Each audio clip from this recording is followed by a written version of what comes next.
Welcome to Book Buzz Reviews and Summaries. Book: The Pocket Muse, Ideas and Inspirations for Writing by Monica Wood. A three-part journey through the book's core. Part 1. The Little Book That Whispers Fire into Writers. Imagine a small red book, no bigger than your hand, slipping into a coat pocket like a secret. It weighs almost nothing, yet it carries the weight of 1,000 beginnings. This is The Pocket Muse, Ideas and Inspirations for Writing by Monica Wood. And from the first moment you open it, it refuses to behave like an ordinary writing guide. Most writing books stand on your shelf like stern professors, arms folded, waiting to lecture you on plot diagrams and character arcs. Not this one. This one winks. This one leans in close and says, "Hey, you. Yes, you who swore you had nothing left to say. Wanna play?" It begins with a dare. The very first page doesn't greet you with advice. It hits you with a photograph, an old-fashioned typewriter key that spells the word begin. Just that. One word, one key, one invitation.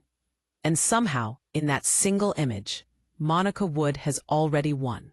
You feel caught, delighted, a little embarrassed because you realize you've been waiting your whole life for someone to give you permission, so simple and shameless. Then the pages start dancing.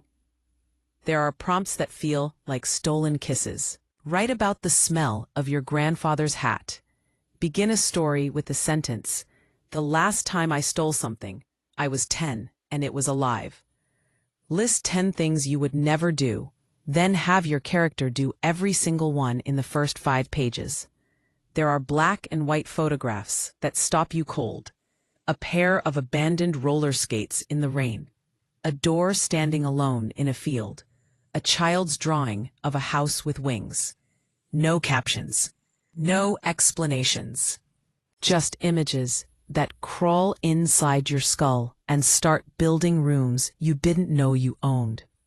And between these sparks, Monica's voice, warm, funny, a little wicked, slips in like a friend who's known you forever. She tells you it's okay to write garbage. She tells you the only real sin is boring the reader and yourself. She tells you that every writer she knows keeps a private cemetery of murdered darlings, and the sooner you start burying your pretty sentences, the sooner the good ones rise up and walk. She never scolds. She conspires. One page simply says in huge letters, "Rules are for later. Right now, misbehave." Another page is completely blank except for a tiny note in the corner, in case you need more room to be brilliant. You laugh out loud on a bus. You read lines aloud to strangers. You start carrying the book everywhere because you never know when a prompt will ambush you in the grocery line and suddenly you're scribbling on the back of a receipt about the time your mother hid the family dog in a laundry basket to smuggle him into a no-pets apartment. This is not a book you read once and shelve. This is a book you spill coffee on, a book you underline until it looks like a zebra, a book you hand to a friend who says, "I'm not creative," and watch their eyes change in 3 days. By the time you're halfway through, something sneaky has happened. You're no longer thinking, "I should write." You're thinking, "Wait, where's my notebook? I have to get this down before it escapes." That is the magic Monica Wood bottles in these bright little pages. She doesn't teach you how to write. She reminds you that you never forgot. She just hands you the matches and steps back while you set yourself gloriously on fire. Part 2. The part where the gloves come off. You thought part 1 was playful? That was just the warm-up, the soft knock on the door. Now the book kicks the door off its hinges and strides in wearing muddy boots. Monica Wood has lured you close with candy-colored prompts and gentle laughter. Good. You're relaxed. Your guard is down. Perfect. That's when she starts swinging. Flip the page and suddenly you're staring at a photograph of a woman standing in a grocery aisle, holding a single banana like it's a loaded gun. No explanation. Turn the page again. A prompt in blood-red ink that says, "Write about the worst thing you ever did that nobody knows about." Begin with the sentence, "I still have the scar." You feel it in your stomach first, then your throat. This isn't play anymore. This is excavation. She gives you a list titled "Things People Don't Talk About at Dinner Parties." It includes the exact sound a marriage makes when it dies, what your father's hands smelled like after he hit you, the first time you realized your child was ashamed of you. You want to look away. You don't. You read every line twice. Then she hands you a shovel. Choose one. Dig. And because she has already made you fall in love with the act of writing, because she has spent 50 pages proving that writing is the safest place to be most dangerous, you do it. You choose the ugliest one.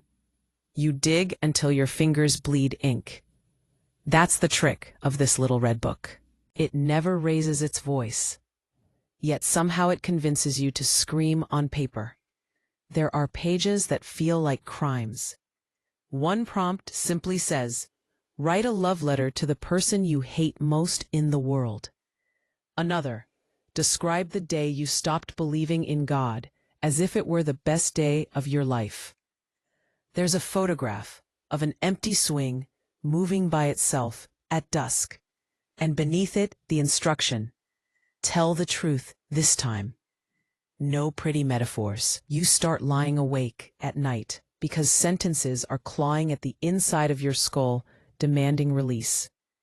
Monica slips in tiny confessions of her own between the dares, like contraband notes passed under the desk.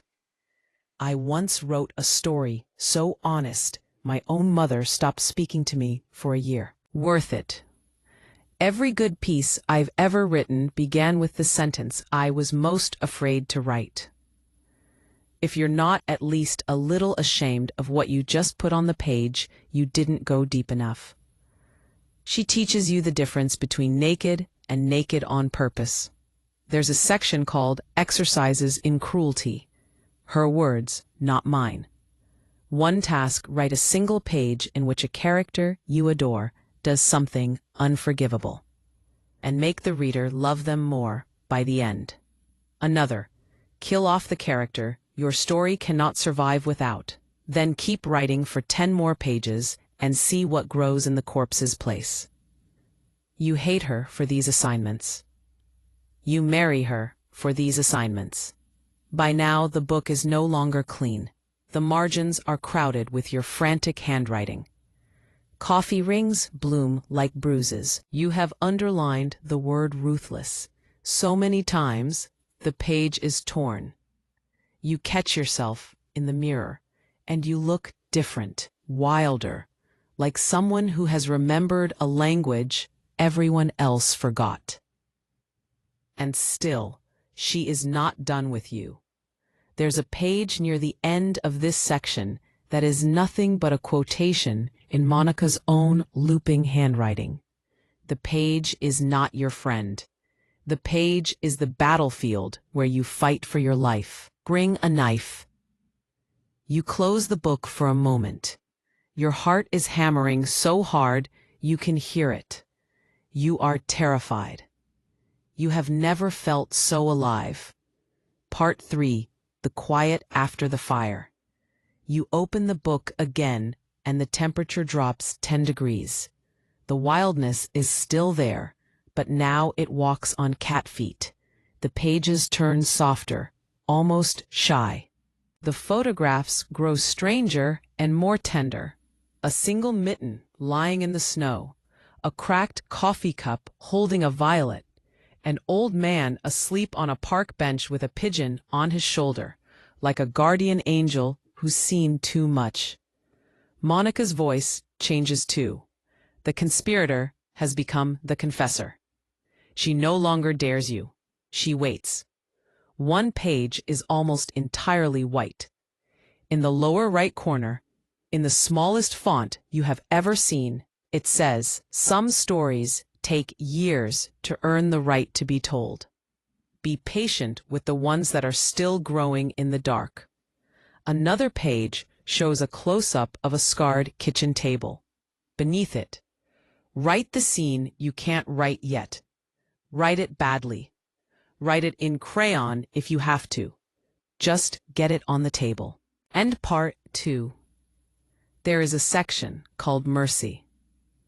Inside are prompts so gentle they feel like forgiveness. Write about a time someone was unexpectedly kind to you. Describe the moment you realized you were no longer the saddest person in the room. Give your most difficult character the happiest day of their life. Let them keep it. You thought you had come here to be brave. Turns out you also came here to be healed. She teaches you how to write when the well is dry. Go back to the senses. Smell, taste, touch. She gives you a list of useless, perfect details. The sound of a screen door closing in summer, the weight of a wet dog shaking itself beside you, the exact blue of your mother's eyes the last time she was proud of you. Then she does something ruthless in its kindness. She makes you write endings, not clever twist endings. Real ones. SP, finish the story you started in part 1, she says. The one you abandoned because it hurt too much. Finish it now. Let someone live or die. Let someone leave or stay. Let the dog find its way home or not. But finish. You sit at the kitchen table at 3 a.m. with the book open beside you, like a small red lighthouse, and you write the ending you have been carrying for 15 years. When you reach the last line, you are crying so hard the ink blurs, but you have never felt lighter. The final 20 pages are unlike anything else in the book. They are letters. Not to you, exactly. To the writer you were when you first picked up the book. To the writer you became in part 2, when you thought bravery was the only virtue. To the writer you are now, quiet, scarred, dangerous in a new way. One letter ends. You do not need another writing book. You do not need another class, another degree, another perfect desk. You only need to keep the promise you made to the child who first fell in love with words. Tell the truth no matter how crooked.